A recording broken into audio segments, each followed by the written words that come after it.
So group policy, very, very powerful and all-encompassing way to manage a large system in Active Directory environments, and very detailed, very what they call granular in this business. I can control what users do.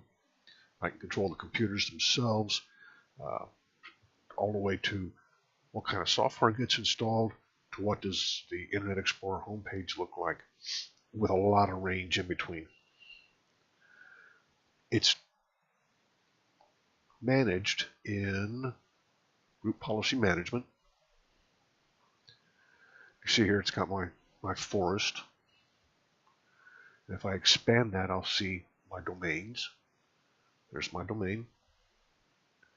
And then some of the OUs, the default OUs I have in here, and those that I created for previous labs. Now there's a couple of gotchas in here you have to watch out for. Excuse me. I'm having a yawning when I do this. It's kind of a weird thing. You'll see this default domain policy here. This is the main one for the entire structure, and you generally leave it alone. You don't edit the default domain policy. Leave it unchanged as possible. There also happens to be a default domain controllers policy. And what a lot of people get confused when doing labs and this kind of stuff between the two of them. This one is only effective on domain controllers. In other words, other servers that have Active Directory installed on. This one affects everything in the domain. So I want to create a group policy, or I want to create group policies, plural, and I want to do different things. So the thinking is, don't create a bunch of policies or a bunch of changes in a single policy. Create multiple policies and give them descriptive names. For instance, in Boston, I'm going to create a new GPO for the Boston OU. Excuse me, I'm going to do it again. I'm going to just right-click on the OU, say create a GPO in this domain, and link it here. It will be linked to that particular OU. Later, I can link it to other OUs if I want to, but right now I'm going to start one here that's already linked. If I were coming in here and I had a policy that I wanted to apply to another OU, right-click, I can go find an existing GPO and link it. But for my purposes here, I'm going to create a new one and link it here. There goes another one. The students in my classes in the building laugh at me for yawning like that. Don't know why I do it. I'm going to give it a name. I'm going to call it, oops.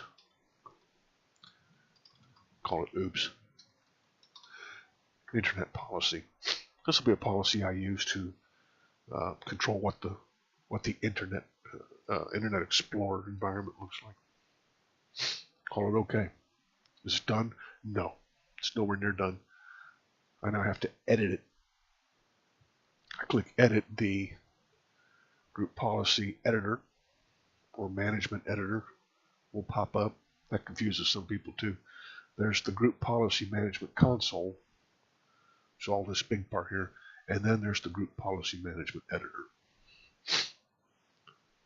So I'm editing this policy, which is going to be linked to this OU, Boston OU. And I wanted to make it look like, I wanted to affect the internet appearance itself. I'll find it here. It might take me a minute.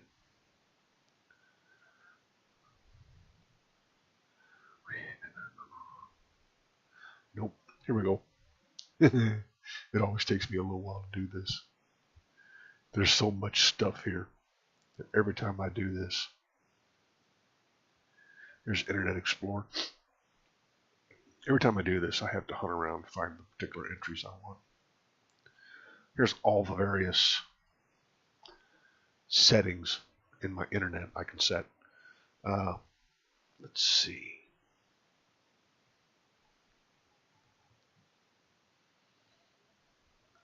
I'm looking for, there's browser menus, toolbars. I know what I'm looking for. Where's it at? Well, there's turn off favorites bar. I don't know why you would do that though.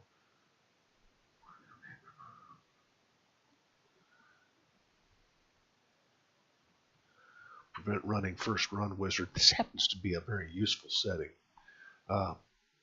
I've encountered some workstations that when you update up to Internet Explorer 11, the first run wizard in IE runs over and over and over again. Prevent running first run wizard. Open it up, enable it, done.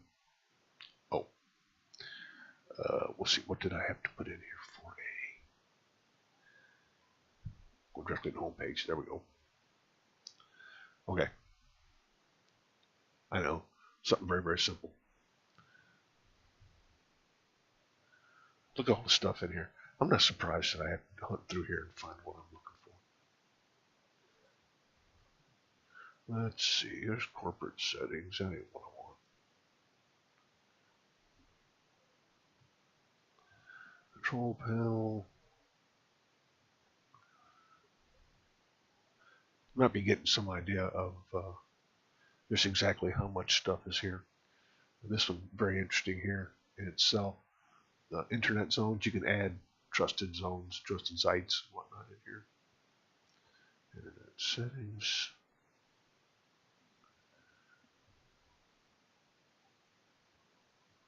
Yeah.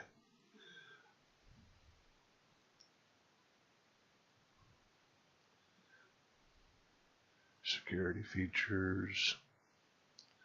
Browse back up here a little bit, shut some of this down.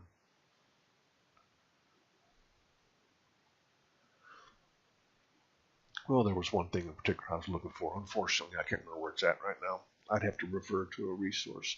But it's where you can adjust the home page, things of that nature.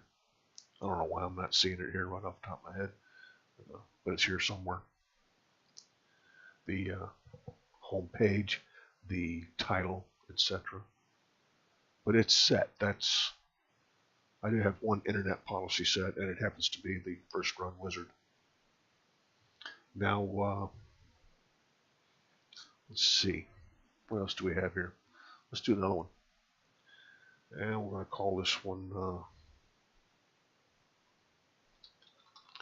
folder redirection, but let's see how long it takes me to find it, okay? There's folder redirection. I'm going to edit it. It's a good time to point something out here. There's two nodes. There's computer configuration.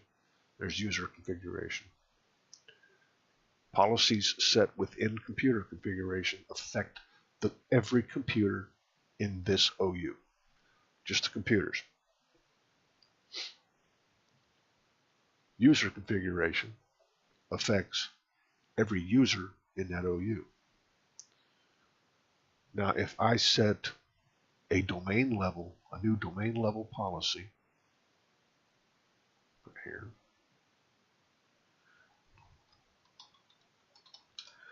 a new domain level policy, and set it on users, that would affect every user in the domain, regardless of which computer they logged into. Now, there is some, what's the word I'm thinking of, some filtering done to manage what happens between competing group policies, as it were. Particular order, they follow a particular order. But how's that go? I'm trying to remember off the top of my head. Can't remember anyway. Back to this. Folder redirection. I believe this is set at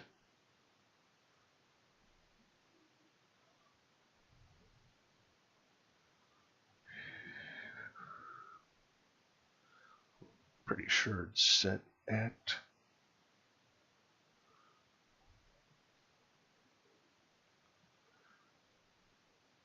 this level. I'm trying to find it here. There it is, folder redirection.